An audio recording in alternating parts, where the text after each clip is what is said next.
મિત્રો, ગુજરાતની ધરતીમાં એક એવો રાજપૂત થઈ ગયો કે જે ગાયોને બચાવવા માટે ધર્મના ધીંગાણે ચડીને પોતાના જીવનું બલિદાન આપી અને વીર ગતિને પામ્યો. અને પછી એવું તે શું થયું કે એને સ્વર્ગમાંથી ભૂત બનીને નીચે ધરતી પર આવવું પડ્યું. તો ભૂત રૂવે બેકાર વીર માંગડાવાળાના સત્ય ઘટનાના ઇતિહાસની આજે આપણે વાત કરીશું. તાતરવડીને કાંઠે આવેલા તાતરવાડાના રાજપૂત જેઠાવાડાનો એક દીકરો અને એનું નામ માંગડો એકવાર ગામ બહાર જાન પરણીને હાલી આવે છે. અને એવા ટાણે લૂંટારા બાયડ ચાવડાએ આ જાન લૂંટી. અને આવા સમાચાર મળતા તાતરવાડાનો ધણી જેઠાવાડો બાયડ ચાવડા સામે યુદ્ધે ચડ્યો.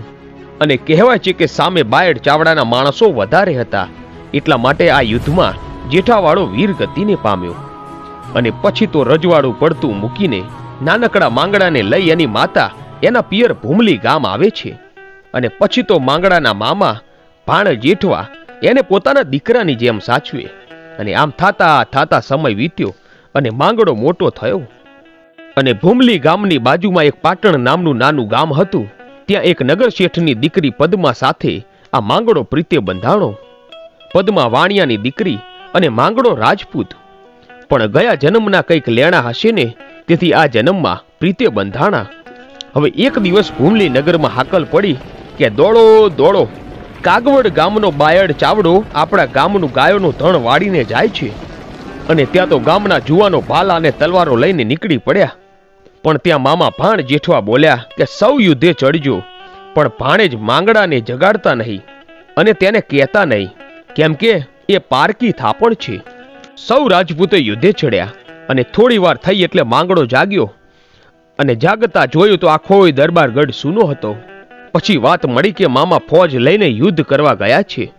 અરે રે, હું ગાયોની વારે ન ચડું એવી મારી ઊંઘ. અને પછી તો માંગડો ઘોડો લઈ હાથમાં હથિયાર લઈ અને નીકળી પડ્યો ગાયોની રક્ષા માટે. અને એના ગામથી પદ્માના ગામ થઈને નીકળ્યો, કેમ કે યુદ્ધે જતા પહેલા એક વાર પદ્માને જોઈ લઉં. અને ત્યાં તો ઝરૂખામાં બેઠેલી પદ્માએ પોતાના પ્રીતમ માંગડાને આવતો જોયો. પછી તો ચારેય આંખો એક થઈ અને પદ્મા બોલી કે માંગડા, મેળી ઉપર ચોપાટ માંડી છે, પિતળિયા પાસા છે, માટે એકવાર તું ઉપર આવી અને દાવ નાખીને મારી સોખટી મારતો જાને. ના ના પદ્માવતી, રાજપૂતની એ રીત ન હોય. હું તો ગાયની વારે ચડ્યો છું, રસ્તે રમવા મારાથી રોકાવાય નહીં. પણ તું વાટ જોજે, હું હમણાં પાછો વરું છું, પછી એને નિરાતે ચોપાટ રમીશું. તું ચોપાટ સકેલતી નહીં હો. હું આમ જાઉં ને આમ પાછો આવું. આમ કહીને ઘોડો દોડાવી મૂક્યો. 30 ગામનો પંથ કાપી નાખ્યો. અને હિરણ નદીને કાંઠે એક મોટા વડલાની નીચે ભૂમલી ગામનું ગૌધણ ઊભું છે. અને લૂંટારો બાયર ચાવડો અને ભાણ જેઠવાની ફોજ ધીંગાળું કરી રહી હતી. યુદ્ધ ચાલી રહ્યું છે. ત્યાં તો માંગડો આવતો દેખાણો. એટલે લૂંટારુએ માંગડાને કહ્યું કે હે જુવાન, તું હજી પરગામનો કહેવાય, તારે હજુ લડવાની ઉંમર નથી થઈ. તું રોડાઈ જઈશ ને તો તારી વિધવા માં રોશે, માટે પાછો વળી જા. ત્યાં તો લૂંટારાના હાકલથી માંગડો પાછો ન પડ્યો અને હાથમાં તલવાર લઈને અને શત્રુઓને ભેટવા દોડ્યો. ખૂબ લડ્યો, શૂરવીરોને શોભેને એવી લડાઈ કરી અને ગૌધણ પાછું વાળ્યું. પણ લૂંટારો બાયડ ચાવડો દગાખોર નીકળ્યો અને એને માંગડાને પાછળથી કટારી મારી. અને માંગડો ત્યાં જ વીરગતિને પામ્યો. આ બાજુ પદ્માવતી ઝરૂખે બેસી અને માંગડાની રાહ જોવે છે. ત્યાં તો સામેથી ભાણ જેઠવાની ફોજ હાલી આવે છે. પણ બધા એના મોઢા પડી ગયા છે. 50 પાઘડીઓ વાળા દેખાય છે, પણ રૂડી આટિયાળી પાઘડી વાળો માંગડો કેમ દેખાતો નથી? કદાચ જાણી જોઈને પાછળ રહ્યો હશે મને મળવા માટે. વચન દઈને પરબારો તો નહીં ચાલ્યો જાય ને? ત્યાં તો માંગડાનો ઘોડો એકલો ચાલ્યો આવે છે. એની પીઠ ઉપર માંગડો દેખાતો નથી. અને આ જોઈને પદ્માને ત્રાસકો પડ્યો કે જરૂર મારો પ્રીતમ રણમાં રહ્યો. અને ત્યાં તો અશ્વારોએ ઝરૂખા સામે આવીને પદ્માને સંદેશો આપ્યો કે પદ્મા, તારો પ્રીતમ હિરણની હદમાં રહ્યો, જાજા દેજો જુહાર, એમ મરતા બોલ્યો માંગડો. હે પદ્માવતી, તારો પ્રીતમ હિરણ નદીને કાંઠે રહ્યો અને મરતી વેળાએ કહ્યું કે પદ્માને મારા જાજા કરીને જુહાર દેજો. પછી તો માંગડાના મોસાળમાંથી 7 સોયણી લાવી અને એના સબને દેણ દેવાય છે. અને સતી પદ્માવતી વિલાપ કરતી ઊભી છે. પછી તો દિવસો ઉપર દિવસો વીતવા લાગ્યા, પણ પદ્મા માંગડાને યાદ કરતી કરતી અડધી પાગલ થઈ જાય છે. એટલે એના માતા પિતા વિચાર કરે છે કે દીકરીને ક્યાંક પરણાવી દઈએ એટલે તે માંગડાને ભૂલી જાય. પણ આવી પાગલ કન્યાનો હાથ કોણ ચાલે? અને આવી ઉપાધિમાં એક વાણિયાનો દીકરો જે સાવ કદરૂપો છે એની સાથે પદ્માનું સગપણ કર્યું. થોડા દિવસોમાં લગ્નનું ટાણું નજીક આવ્યું અને વાણિયાના દીકરાની જાન હાલી આવે છે. માર્ગમાં કોઈ લૂંટારા ન નડે એટલે સાથે વડાવ્યો લીધો અને વડાવ્યા તરીકે માંગડાવાળાના કાકા અરસીવાળો હતો. પછી તો આગળ અરસીવાળો અને પાછળ જાનના ગાડા હાલે આવે છે. હવે બન્યું એવું કે જે વડલા નીચે માંગડાવાળો વીરગતિને પામ્યો હતો ત્યાં જ આવીને જાનના ગાડા છૂટ્યા અને વાણિયો બોલ્યો કે ભાઈઓ, અહીં વાવ છે એટલે પાણી મળશે, તો હાલો આજની રાત વાસો અહીંયા જ કરીએ અને સવારે માંડવે પહોંચશું. પછી તો બધા ભાતના ડબલા ઉગાડીને અને ભોજન કરે છે અને વડવિયા તરીકે આવેલા રાજપૂત અરસીવાળો વડલા નીચે બેઠો છે. પણ ત્યાં તો એ વખતે ટપાક ટપાક કરતા વડના ઉપરથી ટીપા પડ્યા. અરે રે, આ શું? આકાશમાં ક્યાંય વાદળા નથી અને આ ટીપા ક્યાંથી? પણ ના ના, આ તો ટાઢા નહીં પણ ખભો ખદખદી જાય ને એવા ઉના ઉના પાણીના છાંટા છે. પણ ના રે ના, આ પાણી નથી, પણ આ તો કોઈકનું ધગધગતું લોહી છે. અરસીવાળો ઉપર નજર કરે ત્યાં તો વડની ડાળ ઉપર બેસીને એક જુવાન રુદન કરે છે અને એનું મોં દેખીને અરસીવાળાને અનુકંપા છૂટી કે ભાઈ કોણ છે? માંગડો બોલ્યો કે હું ભૂત છું. જ્યારે સંસારના માનવીઓ રોવે ને ત્યારે એની આંખમાંથી પાણી પડે, પણ આ તો ભૂતના રુદન, હૈયાના લોહી આંખોમાંથી ઝરે છે. અરસીવાળો બોલ્યો કે ભાઈ ભૂત, પણ કોનું ભૂત? ત્યારે માંગડો બોલ્યો કે કાકા, મને ન ઓળખ્યો? હું તમારા સગા ભાઈ જેઠાવાળાનો દીકરો માંગડો અને તમારો પણ દીકરો થયો, પણ મારા પૂર્વ જન્મના પાપ કે હું મરે ભૂત બન્યો.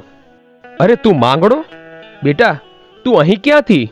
તને એવા શા દુઃખ કે મરણ પછી પણ રહી ગયા? હે કાકા, આ ભીતરની વેદના કોને બતાવું? પદ્મા સાથે પરણ્યા વિના મારે આ વડલાની કટામાં વિંધાવું પડ્યું. હે કાકા, પણ હવે તો આ ભૂત વડની હદમાંથી નીકળવા હું તડપી રહ્યો છું, પણ મારી પદ્માને નહીં પામું ને ત્યાં સુધી મને મુક્તિ નહીં મળે. ત્યારે અરસીવાળો બોલ્યો કે હવે હું શું કરું બેટા, જેથી તને મોક્ષ મળે? કે કાકા, મને પાટણ તેડતા જાઓ, મારી પદ્માને પરણવા દો. મારી મંગેતર આજ બીજાને જાય છે એ વિચાર મને સળગાવી મૂકે છે. અરે ગાંડા, તું પ્રેત છો, હું તને કેમ કરીને લઈ જાઉં? હે કાકા, આ જાન જતી જોઉં છું ને ત્યારે મારું અંતર ચીરાય છે. કાકા, તમે જે કદરૂપા વરરાજાને લઈને પરણવા જાઓ છો ને એ કન્યા એ જ મારી પદ્માવતી છે. અરે રે દીકરા, આ શું થઈ ગયું? આ ઘોર જંગલમાં ભૂતોની સાથે રહેવું પડે છે. પણ એ કાકા, મને એકવાર પદ્મા સાથે પરણી લેવા દો. પણ એ કઈ રીતે બેટા? આમ જુઓ કાકા, તમારી જાનનો વરરાજો કદરૂપો છે, એની બદલે મને વરરાજા બનાવી અને માયરામાં બેસવા દો અને 4 ફેરા ફરવા દો. પછી પાછો વળીને અહીંયા વડલાની સ્થાને ઉતરી જઈશ અને એ પછી નદીને સામે કાંઠે જો આવું ને તો મને ભૂતનાથની આણ છે કાકા. ત્યારે કાકા કહે છે કે દીકરા, પણ આ વાણિયાને કેવું કેમ? તો આમ જો કાકા. અને આમ કહીને માંગડાએ ત્યાં એક મોટો મહેલ ઊભો કર્યો અને કહ્યું કે કાકા, આ દરબારગઢમાં હું વાણિયાને ઉતારો આપીશ. અને હવે હિરણ નદીને કાંઠે મોટો દરબારગઢ બની ગયો. અને પછી તો જાનૈયાઓને ઉતારો આપ્યો, બધાએ ભોજન કર્યા. પછી કાકા અરસીવાળાએ વાણિયાને કહ્યું કે શેઠ, આ કદરૂપા વરરાજાને લઈને પરણાવવા જાશું તો વેવાઈ ના પાડીને ઊભો રહેશે, માટે આ ગઢવાળા રૂડા રાજપૂતને વર બનાવીને તેડી જઈએ અને વળતા પાછા આવીએ ત્યારે અહીંયા ઉતારી દેશું. વાણિયાને આ વાત ગમી ગઈ અને એણે કબૂલ કરી. હવે આ બાજુ પીઠી ભરેલી પદ્માવતી પાટણની મેળીએ બેસીને વિલાપ કરે છે કે હે માંગડા, આજ પર પુરુષ હારે મારા લગ્ન મંડાયેલા છે, મારે તે ઉપર આભ અને નીચે ધરતી. હે સ્વામી, હે માંગડા, વેલો વેલો આવજે. ત્યાં તો થોડી વારમાં જાન આવી, વર પૂંખાણો અને પરણવા આવ્યો. હસ્ત મેળાપ કરતી વખતે પદ્માએ સામે પુરુષને જોયો, ત્યાં તો માંગડો હતો. કઈ પણ સમજ્યા વગર કલેજે ટાઢક મળી કે માંગડો મને પરલોકમાંથી મને લઈ જવા માટે આવ્યો છે કે શું દેવતાઓએ એને સજીવન કર્યો હશે કે શું? આમ આવા વિચારોમાં જ પદ્મા પરણી ગઈ અને જાન પાછી વળીને હાલતી થાય છે. સંધ્યા ટાઈમ થયો, રાત થવાની તૈયારી હતી. જાન ચાલતી ચાલતી ભૂત વડલા પાસે આવી અને સૂમસામ બેકાર જંગલમાં વરરાજો માંગડો ભડકો બની સલાંગ મારીને વડલામાં અલોપ થઈ ગયો. પછી પેલા કદરૂપા વરરાજાને ગાડામાં પદ્માવતીની પાસે બેસાડી દીધો. પદ્માવતી પણ છલાંગ મારીને નીચે ઉતરી ગઈ. ત્યારે વાણિયો બોલ્યો કે અરે વહુ દીકરા, કેમ ક્યાં જાઓ છો? શું થયું? પદ્મા બોલી કે જ્યાં મારો પરણ્યો ત્યાં હું. અરે દીકરી, એ તો બનાવટી હતો. ગમે તે હોય, પણ હવે બીજાનું મીંઢોળ તો હું નહીં બાંધું. અને પછી તો ઘણું સમજાવી, પણ પદ્મા સમજી નહીં. એટલે ઘોર જંગલમાં એકલી મૂકીને જાન ચાલી ગઈ. હવે હિરણ નદીને કાંઠે ઘોર અંધારી રાત્રે વડલાની નીચે પદ્મા માંગડાને સાદ કરે છે. હે માંગડા, મને મૂકીને ક્યાં ગયો? ચોરીના 4 ફેરા ફરી મને અધ વચ્ચે મૂકીને ચાલ્યો ગયો. આ રીતે પદ્માવતી એના પિયુને બોલાવા લાગી. ત્યારે સામે જવાબમાં ભૂતના ભડાકા વડલાની ડાળે ડાળે થવા લાગ્યા.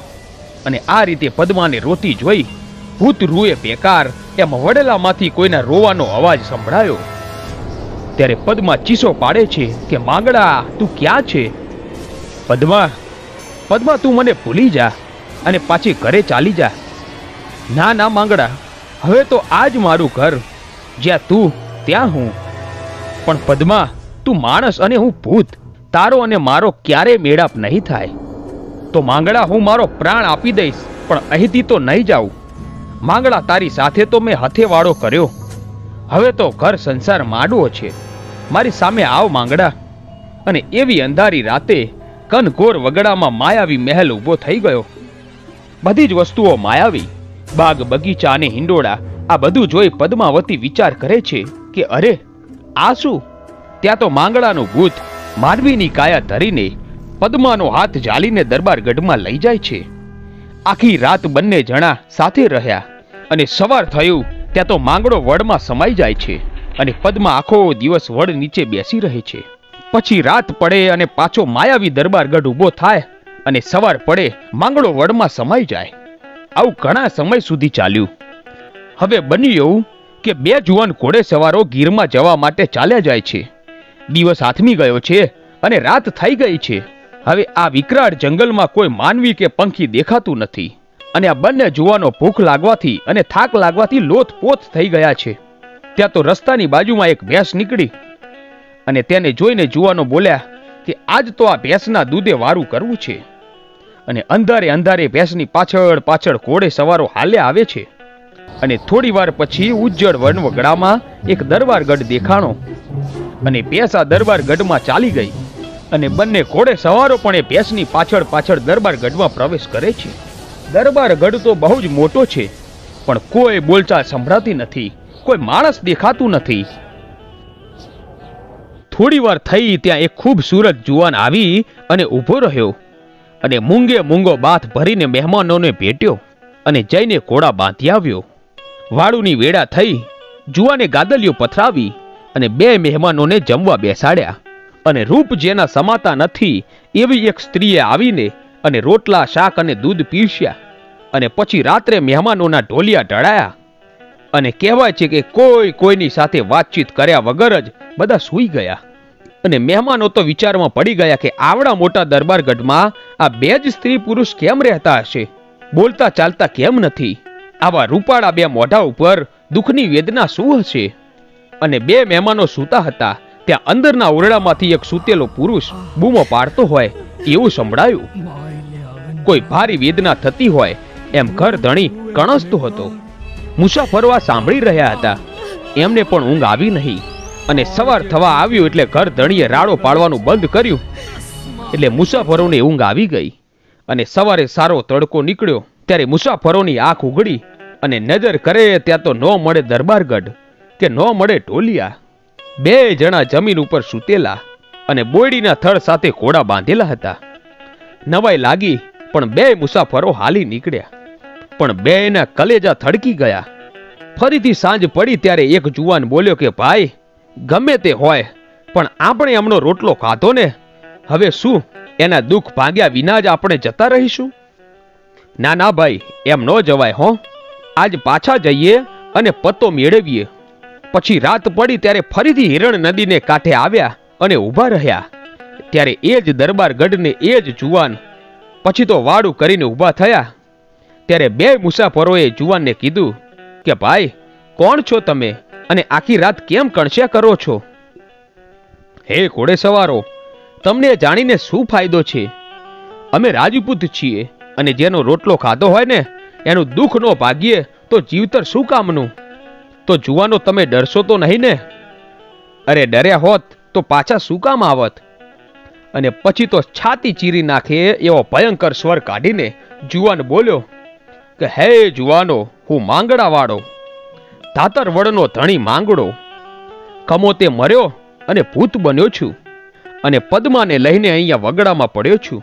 પણ માંગડા, તને પદ્મા તો મળી ગઈ તો રાત્રે બૂમો શું કામ પાડે છે? તો સાંભળો જુવાનો, તેથી ગૌધણ વાળીને હું પાછો વળતો હતો. આ બાયડ ચાવડાએ દગો કરીને મને પાછળથી કટારી મારી અને એ કટારી મારે છાતીના હાડકામાં વિંધાઈને ભાગી ગઈ. અને આ વડની બાજુમાં મારો અગ્નિ સંસ્કાર પણ થઈ ગયો, પણ મારી છાતીનું હાડકું ત્યાં રહી ગયું છે અને એ હાડકામાં એ બરછીની કરચ છે અને એ હજી પણ કરચ મને ખૂંચે છે, એટલે રાત્રે હું કણસું છું. તો ભાઈ, એનો ઈલાજ શું છે? જુવાનો, જો તમારાથી બને તો એ હાડકું ગોતી અને એમાંથી બરછીની કરચ કાઢો અને મારા હાડકા દામોદર કુંડમાં પધરાવો, તો જ મને આ પીડામાંથી મુક્તિ મળે. પછી આહ આહ કરતો જુવાન ચાલ્યો ગયો અને પછી મુસાફરો સૂઈ ગયા અને સવારે એની એ જ જગ્યા દેખી. એ વડલાની નીચે મુસાફરો અને પદ્મા ઊભા છે. મુસાફરો પૂછે છે કે બહેન, આ વીરને ક્યાં અગ્નિ સંસ્કાર કર્યો હતો? ત્યારે પદ્માએ કહ્યું એ જગ્યાએ ખોદકામ કરી અને ભૂતે કહેલું હાડકું ગોતી કાઢ્યું અને એમાંથી બરછીનો ટુકડો કાઢી લીધો. અને પછી તો આ બંને મુસાફરો અને પદ્માને સાથે લઈ અને દામોદર કુંડમાં જવા નીકળે છે. હવે પદ્મા પૂછે છે કે ભાઈ, તમે કોણ છો? ત્યારે મુસાફરો કહે છે કે બેન, અમે બારવટિયા છીએ. મારું નામ મેસોજી અને આનું નામ વેજોજી. અને જૂનાગઢના બાદશાહ સાથે મતભેદ થવાથી અમે બારવટે ચડ્યા છીએ. અને પછી તો આ બંને જુવાનો અને પદ્મા માંગડાના અસ્થિ લઈને દામોદર કુંડમાં પધરાવવા માટે જાય છે. અને આ બાજુ માંગડો આ બંને બારવટિયાનું રૂપ લઈને બાદશાહ સાથે જે મતભેદ થયો હતો એનું સમાધાન કરાવીને બંનેના બારવટિયા પાર પાડે છે. અને પછી તો સતી પદ્માવતીએ માંગડાના ફૂલ અસ્થિને હાથમાં લઈને દામોદર કુંડમાં જળ સમાધિ લઈ લીધી. એને વિચાર કર્યો કે માંગડાનો મોક્ષ થશે તો હું એકલી રહીને શું કરીશ? અને પછી તો જળ સમાધિ લઈને એને પણ પોતાના કાયાનો ત્યાગ કરી દીધો. અને પછી તો બંને પ્રેમીઓ સ્વર્ગે પદ્માવતીની પ્રીત આવા મર્યા પછી પણ કામ કરે એવા હતા આપણા ગુજરાતના વીરો. આજે જૂનાગઢની બાજુમાં ભાણવડ ગામે વીર માંગડાવાળાનો ભૂતવડ આવેલો છે. તો મિત્રો, આ હતો વીર માંગડાવાળા અને સતી પદ્માવતીનો ઇતિહાસ. મિત્રો, આવા જ ઇતિહાસો જોવા માટે આજે જ અમારી આ ચેનલ A1 ગુજરાતીને સબસ્ક્રાઇબ કરો. ધન્યવાદ.